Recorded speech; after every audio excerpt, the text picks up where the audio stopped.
जी, उत्तर प्रदेश सरकार में मेरे वरिष्ठ सहयोगी उप मुख्यमंत्री श्री केशव प्रसाद मौर्य जी, भारतीय जनता पार्टी के प्रदेश के कर्मठ और लोकप्रिय अध्यक्ष माननीय श्री स्वतंत्र देव सिंह जी, उत्तर प्रदेश सरकार में मेरे मंत्रिमंडल के सहयोगी गण डॉक्टर महेंद्र सिंह जी, डॉक्टर नीलकंठ तिवारी जी, यहां की जनता के द्वारा देश के सर्वोच्च सदन में प्रतिनिधित्व कर रहे लोकप्रिय सांसद माननीय लल्लू सिंह जी, उत्तर प्रदेश विधानसभा में अयोध्या के माननीय विधायक श्री वेद प्रकाश गुप्ता जी, सभी माननीय विधायकगण, यहां के महापौर श्री ऋषिकेश उपाध्याय जी, हमारे सभी पूज्य संतगण, दिगंबर अखाड़ा के श्री महंत सुरेश दास जी महाराज, जगतगुरु रामानुजाचार्य स्वामी वासुदेवाचार्य जी महाराज, जगतगुरु रामानुजाचार्य स्वामी श्रीधराचार्य जी महाराज, जगतगुरु रामानुजाचार्य स्वामी राघवाचार्य जी महाराज, महंत कमलनयन दास जी महाराज, सतवा बाबा, हमारे सभी पूज्य संत चरण और इस दीपोत्सव के कार्यक्रम में प्रदेश और देश के विभिन्न भागों से वैश्विक महामारी के बावजूद यहां पर अपनी उपस्थिति से और वर्चुअली भी इस कार्यक्रम में जुड़ने वाले आप सभी भगवान श्री राम के श्रद्धालु भक्तों का मैं इस अवसर पर हृदय से स्वागत करता हूं, अभिनंदन करता हूं। भाइयों बहनों, 2020 का यह उत्सव हम सबके सामने ऐसे समय में आया है जब देश भी और दुनिया भी वैश्विक महामारी कोरोना से जूझ रही है। आदरणीय प्रधानमंत्री मोदी जी के नेतृत्व में भारत ने कोरोना के खिलाफ लड़ाई जिस मजबूती के साथ लड़ा है, इसमें आदरणीय प्रधानमंत्री जी ने देशवासियों का एक ही आह्वान किया है कि हमें कोरोना के खिलाफ भी लड़ना है, प्रत्येक नागरिक का बचाव भी करना है और कोरोना को परास्त भी करना है। और मुझे लगता है कि राम राज्य की आदर्श अवधारणा को चरितार्थ करने वाले देश के यशस्वी प्रधानमंत्री जी का यह आह्वान को क्रियान्वित करने का इससे अच्छा पावन दिवस और क्या हो सकता है जब प्रभु राम का अयोध्या आगमन के अवसर पर अयोध्या धाम में जगह जगह दीपोत्सव का आयोजन हो और उस आयोजन में हम सब सहभागी बन रहे हों। सचमुच इस अवसर पर मैं आप सबका हृदय से अभिनंदन करता हूं, स्वागत करता हूं। यह वर्ष हमारे लिए बहुत महत्वपूर्ण है। बहुत महत्वपूर्ण इसलिए है कि पूरी दुनिया कोविड-19 से अस्त व्यस्त है। भारत भी इससे जूझ रहा है, लेकिन उस सब के बावजूद जिस मजबूती के साथ प्रधानमंत्री मोदी जी के नेतृत्व में यह देश भारत के स्वाभिमान और सम्मान को बनाए रखते हुए भारत के 135 करोड़ लोगों के जीवन को सुरक्षित रखते हुए उनके सम्मान को बढ़ाते हुए जिस मजबूती के साथ कार्य कर रही है, वह तो अद्भुत है, अभिनंदनीय है ही। लेकिन देशवासियों को और पूरी दुनिया के अंदर भारत भक्तों को जो वर्षों से तमन्ना थी और जीवन के लिए जिन्होंने अपना पूरा जीवन समर्पित कर दिया था, कई पीढ़ियां खप गई, मिट गई और सबके मन में एक ही तमन्ना थी कि हम अपने आराध्य भगवान श्री राम के भव्य मंदिर के निर्माण कार्य को अपनी आंखों से एक बार देख लेते तो हमारा जन्म और जीवन धन्य हो जाता। वह कार्य प्रधानमंत्री मोदी जी के कारण आज सफल हुआ है। इस अवसर पर मैं आप सबका हृदय से बधाई देता हूं।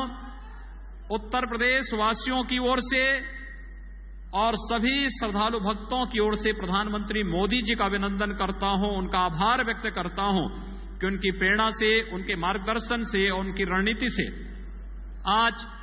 5 सदी का वह संकल्प पूरा होता हुआ देश और दुनिया देख रहा है, जिसकी हमारी कई पीढ़ियों को प्रतीक्षा थी। इसलिए मैं उन सभी पीढ़ियों की ओर से भी प्रधानमंत्री मोदी जी का हृदय से अभिनंदन करता हूं और उनके प्रति आभार भी व्यक्त करता हूं। भाइयों बहनों, मैं विगत वर्ष तक जब भी अयोध्या आता था, हमारे पूज्य संतों का भी और भक्तों का भी एक ही आग्रह रहता था। वे एक ही बात कहते थे कि योगी जी, जब भी मैं यहां बोलने के लिए खड़ा होता था तो मैं कुछ विकास के कार्यों के साथ अयोध्या को जोड़ने के लिए आता था, लेकिन आवाज एक ही आती थी कि योगी जी, काम की बात मत करो, अयोध्या में राम मंदिर का निर्माण करो। एक ही आवाज हमें हर जगह से सुनाई देती थी। और भाइयों बहनों, भारत माता के लाल, देश के यशस्वी प्रधानमंत्री नरेंद्र मोदी जी ने इस देश के संकल्प को पूरा किया है और स्वयं कोरोना कालखंड में कोविड-19 के सभी प्रोटोकॉल का पालन करते हुए स्वयं समय देकर के वे अयोध्या धाम पधारे और अयोध्या में आकर के प्रभु श्री राम के भव्य मंदिर के निर्माण कार्य का शुभारंभ अपने कर कमलों से प्रारंभ करके प्रधानमंत्री मोदी जी ने देश और दुनिया को राम राज्य की उस परिकल्पना का स्पष्ट संदेश दिया, जो पिछले 6 वर्षों से इस देश के अंदर गांव के लिए, गरीब के लिए, किसान के लिए, नौजवान के लिए, महिलाओं के लिए और समाज के प्रत्येक तबके के लिए अपने एक एक क्षण जिसके लिए उन्होंने समर्पित किया और जिसके लिए उन्होंने पूरा जीवन लगा दिया, वह इस देश ने देखा है। आज का जो दिवस है, दीपोत्सव भगवान राम का के द्वारा सत्य, धर्म और न्याय की लड़ाई जीतने के बाद अयोध्या आगमन, 14 वर्षों के बाद अयोध्या आगमन की स्मृति में हम लोग मनाते हैं। और हम लोगों की हार्दिक इच्छा है कि यह आयोजन अयोध्या के माध्यम से देश और दुनिया के साथ जुड़े। दीपावली का आयोजन हर भारतवासी मनाता है। पूरी दुनिया के अंदर जहां कहीं भी सनातन हिंदू धर्मावलंबी होगा, भारत के अंदर जन्मी हुई किसी भी मत, मजहब, संप्रदाय से जुड़े हुए कोई भी अनुयायी वो भारतवंशी है, भारतवासी है, वह दीपोत्सव के साथ, दीपावली के आयोजन के साथ जुड़ता है और इस आयोजन के साथ जुड़ करके अपने जन्म और जीवन को गौरव की अनुभूति करता है। और हम लोगों को इस आयोजन को अयोध्या धाम के माध्यम से देश और दुनिया तक पहुंचाना है, जिससे अयोध्या की अच्छी ब्रांडिंग भी हो सके और मर्यादा पुरुषोत्तम भगवान श्री राम जन जन के आराध्य के रूप में, इसी प्रकार से पूज्य रूप से सबके सामने उसी रूप में दीपोत्सव के माध्यम से आशीर्वाद देते रहे हैं, जो हजारों वर्षों से हमारे पूर्वजों को और इस धराधाम के प्रत्येक नर नारी को उनका आशीर्वाद प्राप्त होता रहा है। और उस संकल्पना को आगे बढ़ाने के, दीपोत्सव के कार्यक्रम को जब आगे बढ़ाने की प्रेरणा आदरणीय प्रधानमंत्री मोदी जी के माध्यम से, क्योंकि प्रधानमंत्री जी सदैव इस बात को कहते हैं कि कार्य कोई भी हो, इस प्रकार का होना चाहिए जो कार्य वास्तव में अन्यों के लिए प्रेरणादायी भी हो और एक अमिट छाप छोड़ने के साथ साथ अन्यों को भी प्रेरित कर सकें। और दीपोत्सव का कार्यक्रम इसीलिए अयोध्या के साथ जोड़ करके हम लोगों ने अयोध्या के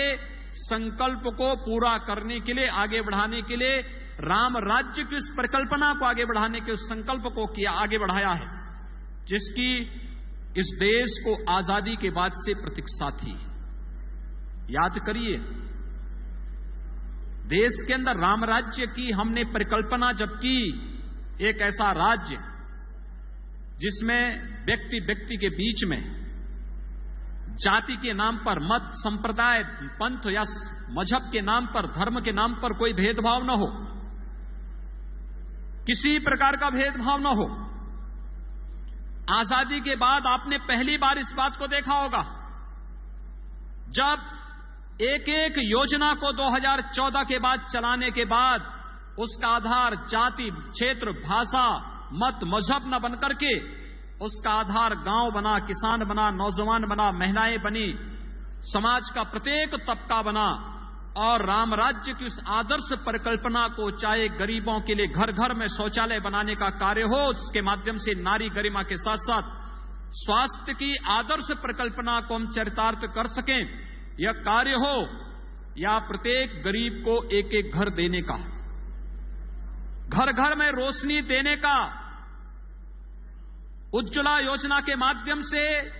4 करोड़ परिवारों को बिजली पहुंचाने का कार्य हो, या फिर नारी गरिमा का सम्मान रखने के लिए प्रत्येक परिवार को रसोई गैस के निःशुल्क कनेक्शन देने का कार्यक्रम रहा हो, आरोग्यता के लिए आयुष्मान भारत के अंदर, प्रधानमंत्री आयुष्मान भारत के अंदर हर गरीब को 5 लाख का प्रतिवर्ष स्वास्थ्य बीमा का कवर देने का हो, या इस कोरोना कालखंड में आपने देखा होगा देश के 80 करोड़ लोगों को निःशुल्क खाद्यान्न उपलब्ध कराने का कार्य, और देश के अंदर पोर्टेबिलिटी के माध्यम से अयोध्या का वासी अगर वह मुंबई में, बेंगलुरु में, अहमदाबाद में या देश के अंदर कहीं भी है, अगर उसने अयोध्या में राशन कार्ड बनाया है तो उस राशन कार्ड से देश के अंदर कहीं भी राशन लेने की सुविधा प्राप्त कर सकता है। यह सुविधा अगर किसी ने उपलब्ध कराई है, प्रधानमंत्री मोदी जी ने उपलब्ध कराई है, और इसमें जाति, क्षेत्र, भाषा, मत और मजहब के आधार पर किसी के साथ कोई भेदभाव नहीं किया गया। कोरोना कालखंड में कितना बड़ा कार्य हुआ, सबको बचाने के बावजूद सेवा के कार्यों को आगे करने के साथ साथ विकास थमने नहीं देंगे, रुकने नहीं देंगे, कार्यक्रम अनवरत चलते रहेंगे, और ये कार्यक्रम भी निरंतर चलते चल रहे हैं। आपने देखा होगा आज केंद्रीय वित्त मंत्री जी का वक्तव्य भी सामने आया है। उन्होंने साफ कहा कि अर्थव्यवस्था अपनी पुराने स्वरूप में फिर से आकर के द्रुत गति से आगे बढ़ रही है। ये विकास की इस प्रक्रिया को आगे बढ़ाने का कार्य आज अगर हम उत्तर प्रदेश में सफल हो रहे हैं, हमने कुंभ को वैश्विक स्तर पर ले जाकर के एक सफल, स्वच्छ और सुरक्षित कुंभ के रूप में पूज्य संतों की भावनाओं के अनुरूप अपने आयोजन को इस रूप में प्रस्तुत किया, तो इसकी प्रेरणा, इसका मार्गदर्शन भी प्रधानमंत्री मोदी जी का था। अगर आज हम दीपोत्सव के कार्यक्रम को वैश्विक स्तर पर पहुंचाने में सफल हुए, तो इसके पीछे भी प्रेरणा और मार्गदर्शन प्रधानमंत्री मोदी जी का था। कोरिया को स्वकेक को अयोध्या के साथ जोड़ना, फिजी को अयोध्या के साथ जोड़ना, थाईलैंड को अयोध्या के साथ जोड़ना, जापान को अयोध्या के साथ जोड़ना, नेपाल को अयोध्या के साथ जोड़ना, ये पहले से जुड़े थे, लेकिन इसको आधुनिक परिप्रेक्ष्य में जोड़ने का कार्य हम कर सकें। अयोध्या से जनकपुर की बस यात्रा और राम जानकी मार्ग को एक बार फिर से हम उस यात्रा को इतना सुगम कर सकें। जब प्रभु श्री राम मां जानकी को लेकर अयोध्या आए थे, कई दिन लगे थे, लेकिन आज प्रधानमंत्री मोदी जी के कारण अगर सड़क मार्ग से कुछ ही महीनों के बाद जब ये मार्ग राम जानकी मार्ग बनकर के तैयार होगा, 5 से 6 घंटे की दूरी में हम सीतामढ़ी से अयोध्या की दूरी तय करने में सफल हो जाएंगे। जब भरत जी को भगवान राम से मिलने के लिए चित्रकूट जाना पड़ा था, उनको भी कई दिन लगे थे, लेकिन आज राम वनगमन मार्ग प्रधानमंत्री मोदी जी के कारण और उत्तर प्रदेश में हमारा पीडब्ल्यूडी मंत्रालय मिलकर के इस कार्यक्रम को ऐसा बनाना चाहता है कि हम आने वाले समय में मात्र 3-3.5 से 4 घंटे के अंदर अयोध्या से चित्रकूट धाम पहुंचने में सफल हो जाएंगे। ये है कार्य की परिकल्पना कैसे होती है। पूरी रामायण सर्किट की परिकल्पना को साकार करके जहां जहां प्रभु के चरण धरे गए, हम वैश्विक पटल पर उसे एक पर्यटन केंद्र के रूप में विकसित करके श्रद्धालुओं की श्रद्धा का भी सम्मान करेंगे और पर्यटकों को भारत की प्राचीन परंपरा और संस्कृति के साथ जोड़ने का कार्य भी करेंगे। ये मार्गदर्शन और प्रेरणा प्रधानमंत्री मोदी जी की रामायण सर्किट के रूप में। कृष्णा सर्किट के रूप में, आध्यात्मिक सर्किट के रूप में अलग अलग धामों को अलग अलग रूप में जोड़ने का कार्य किया जा रहा है। और यह कार्य जिस रूप में होता हुआ दिखाई दे रहा है, अयोध्या के अंदर पंचकोसी परिक्रमा, 14 कोसी परिक्रमा, 84 कोसी परिक्रमा, पिछली सरकारें इन परिक्रमाओं को रोकती थी और आज की सरकारें, प्रदेश की हो या केंद्र की सरकार, इन परियोजना कोसी, पंचकोसी, 14 कोसी, 84 कोसी परिक्रमा की इस परिक्रमा के लिए, हमारे पूज्य संतों के लिए और भक्तों के लिए दोनों के पैरों में छाले न पड़े, बल्कि प्रभु नाम का स्मरण करते करते वो लोक कल्याण के लिए, राष्ट्र कल्याण के लिए अपने आप को समर्पित कर सकें। इस भाव के साथ इन सभी पंचकोसी, 14 कोसी और 84 कोसी के क्षेत्रों में पर्यटन विकास की उन सभी संभावनाओं को विकसित करने के लिए पूरी ताकत के साथ कार्य कर रही है। ये है सरकार का भाव। आज ये कार्यक्रम उसी तेजी के साथ आगे बढ़ रहे हैं। सरयू जी की अविरलता और निर्मलता ये किसी से छुपी भी नहीं, लेकिन राम जी की पेड़ी में पिछले 3 वर्षों के अंदर आपको परिवर्तन देखने को मिला होगा। पहले राम जी की पेड़ी में आप आते थे, पानी जमा रहता था, सड़ता रहता था, भक्तगण चाहते हुए भी स्नान नहीं कर पाते थे। और आज राम जी की पेड़ी में हमारा जल शक्ति विभाग और भारत सरकार का जल शक्ति मंत्रालय मिलकर के राम जी की पेड़ी को न केवल हम लोगों ने अविरल और निर्मल बना दिया है, बल्कि उसका विस्तार करते हुए इस साल 5,51,000 दीपक जल रहे हैं और अगले वर्ष के लिए आप ये मान करके चलिए ये 7,51,000 तक पहुंचने वाला है। आपने देखा होगा विस्तार हो गया पूरा घाट का। पहले 50,000 श्रद्धालु एक साथ राम जी की पेड़ी में स्नान नहीं कर पाते थे, और आज मैं विश्वास के साथ कह सकता हूं राम जी की पेड़ी का जितना विस्तार हुआ है पिछले 3 वर्ष के दौरान, अब किसी भी पर्व और त्योहार में 5 लाख श्रद्धालु एक साथ राम जी की पेड़ी में अलग अलग स्थानों में स्नान कर सकते हैं और पूरी सरयू जी का जल अविरल और निर्मल उनको प्राप्त होता हुआ दिखाई देगा। कार्य कैसे होना है, यह दृष्टि होती है, उस प्रकार का दृष्टिकोण होना चाहिए, श्रद्धा भाव होना चाहिए। यह आपने कभी पहले देखा कि प्रधानमंत्री जी आए और पहले प्रभु के सामने दंडवत हों, अयोध्या धाम के सामने दंडवत हों? यह पहली बार आपको देखने को मिला होगा। और भाइयों बहनों, ये भाव प्रभु राम के प्रति भी, अपनी मातृभूमि के प्रति भी और भारत की जनता जनार्दन के प्रति भी ये भाव है। जब देश का नेतृत्व इस प्रकार के यशस्वी हाथों में होता है, उस देश को दुनिया की ताकत बनने में कोई ताकत रोक नहीं सकती है। और आज भारत इसीलिए दुनिया के अंदर अपनी ताकत का एहसास कराने में सफल है। इसीलिए जनता का यह अगाध श्रद्धा और विश्वास प्रधानमंत्री मोदी जी के साथ में है। पूज्य संतों का और जनता जनार्दन का आशीर्वाद उन्हें इसीलिए प्राप्त हो रहा है क्योंकि उनका अपना व्यक्तिगत कुछ नहीं, जो कुछ भी है इस देश का है, भारत माता का है, और जो कुछ भी करना है वह भारत माता के लिए करना है। कुंभ की वैश्विक स्तर पर पहचान हो, काशी को वैश्विक स्तर पर पहचान हो, अयोध्या को वैश्विक स्तर पर पहचान हो, भारत के सनातन धर्म से जुड़े हुए मान बिंदुओं को वैश्विक पहचान दिलाना हो, या भारत के महापुरुषों को राष्ट्रीय और अंतर्राष्ट्रीय स्तर पर पहचान दिलाने का कार्य हो, ये पूरी मजबूती के साथ आज देखने को मिल रहा है। और हम सबका दायित्व बनता है। विगत वर्षों तक जब भी मैं आता था, मैं एक ही बात आप सबसे कहता था कि विश्वास करो मोदी जी पर, जो कहा है मोदी जी उसको करके दिखा देंगे, आप चिंता मत करिए, केवल धैर्य रखिए। और आपने धैर्य रखा, उस धैर्य का परिणाम हमारे सामने है कि हमारी कई पीढ़ियां चली गई, देखती रह गई, तरसती रह गई। मैं देखता हूं, मैं जब भी अपने पूज्य गुरुदेव से, सरदेव अशोक सिंघल जी से, पूज्य परमहंस रामचंद्र दास जी महाराज से, जगत गुरु सुग्रीव किलाधीश जी से, अन्य पूज्य संतों से, जगत गुरु शंकराचार्य जी से, जिससे भी बात करता था, पूछता था, सब एक ही बात कहते थे। अंतिम समय में इन पूज्य संतों की एक ही तमन्ना थी, एक बार अपनी आंखों से प्रभु के मंदिर के निर्माण कार्य को होते हुए हम देख लेते, यह जन्म और जीवन दोनों धन्य हो जाता है। लेकिन भाइयों बहनों, हम सब की पीढ़ी सौभाग्यशाली है कि प्रधानमंत्री मोदी जी के कारण हम सबको यह दिन देखने को मिला है, और हम सब ने न केवल देखा है बल्कि हम सब उस कार्यक्रम के साक्षी बने हैं कि प्रभु श्री राम के भव्य मंदिर के कार्य का प्रधानमंत्री जी स्वयं आकर के शुभारंभ कर रहे हैं, और कार्यक्रम का शुभारंभ करने के साथ साथ देश और दुनिया को एक नया संदेश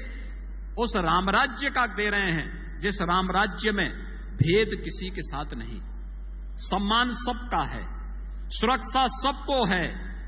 और उस सम्मान और सुरक्षा के भाव को मजबूती के साथ आगे बढ़ाने के लिए ही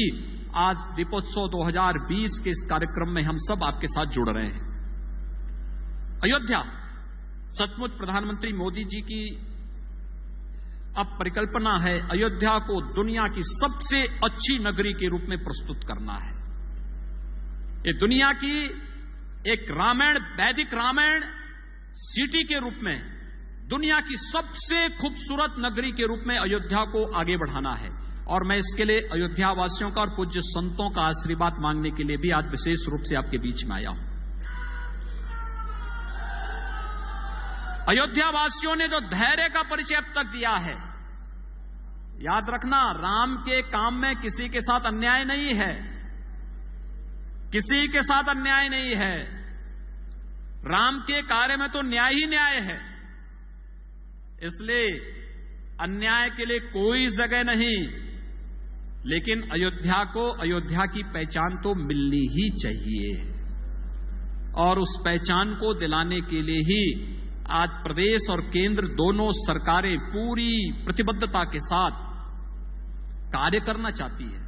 यह कार्यक्रम हमारा बहुत विशाल होता, विराट होता, कोविड-19 का खतरा नहीं होता, संक्रमण का भय नहीं होता, हम लोग इसको बहुत विराट स्वरूप देते। लेकिन कार्यक्रम में कहीं विघ्न बाधा न पैदा हो और कार्यक्रम हमारा अखंड बना रहे, इसलिए संक्षेप में हम लोगों ने इस आयोजन को इस रूप में किया। आज अयोध्या में राजश्री दशरथ मेडिकल कॉलेज अपनी पूर्णता की ओर जा रहा है, और बहुत शीघ्र आदरणीय प्रधानमंत्री जी के कर कमलों से अयोध्या को एक मेडिकल कॉलेज, विश्वस्तरीय स्वास्थ्य सुविधा का एक मेडिकल कॉलेज यहां प्राप्त होगा। अयोध्या में अंतर्राष्ट्रीय एयरपोर्ट के निर्माण मर्यादा पुरुषोत्तम भगवान श्री राम की मान्यता के अनुरूप दुनिया के उन सभी देशों के साथ अयोध्या का संबंध जोड़ने के लिए कि अगर किसी को कोरिया से यहां आना होगा तो उनको बाया बेंगलोर, बाया दिल्ली, बाया लखनऊ नहीं, वे कोरिया से चलेंगे, सीधे अयोध्या की एयरपट्टी पर उतरेंगे और अयोध्या में आकर के अपना संवाद बनाएंगे। अगर नेपाल से एक मां जानकी के मायके से किसी को आना है तो जनकपुर से सीधे हवाई जहाज यहां पर उतरेगा। याद रखना, भगवान राम भी लंका विजय के बाद अयोध्या पुष्पक विमान से ही आए थे, इसलिए अंतर्राष्ट्रीय एयरपोर्ट अयोध्या में भगवान राम के ही नाम पर बन रहा है।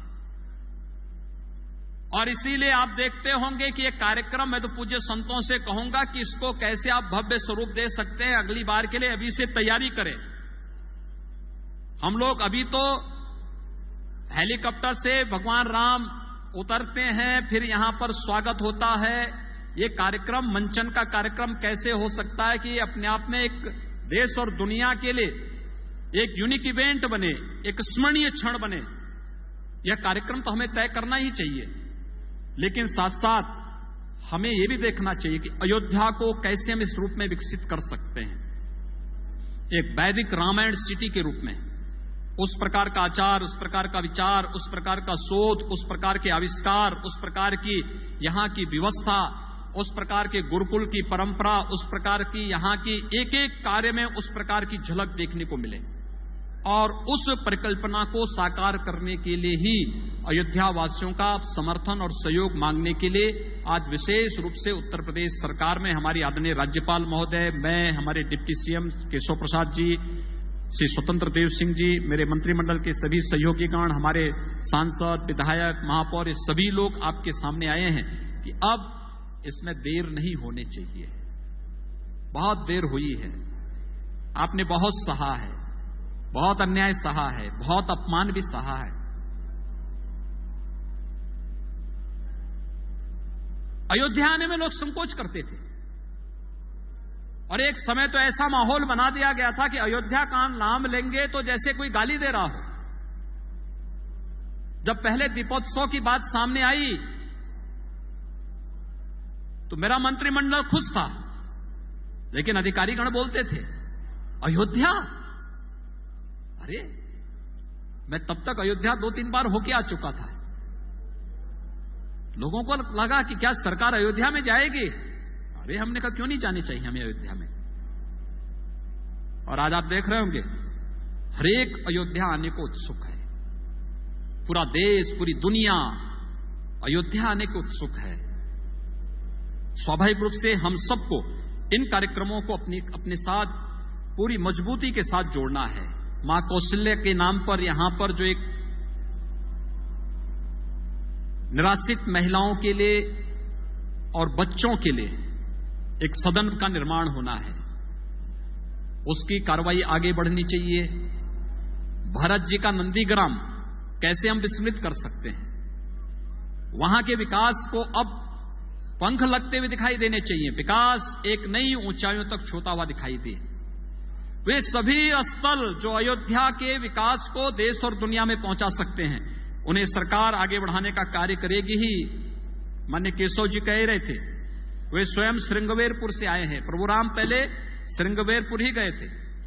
और श्रृंगवेरपुर के ही विकास के लिए भी हम लोगों ने एक बहुत अच्छी रूपरेखा तैयार की है। भगवान राम जहां जहां गए थे, मैं पिछले दिनों वाल्मीकि जयंती पर वाल्मीकि आश्रम लालापुर गया था। लालापुर को संत तुलसीदास जी के जन्मस्थली के साथ जोड़ने की कार्यक्रम हम लोग आगे बढ़ा रहे हैं। ये सभी कार्यक्रम एक साथ आगे बढ़ेंगे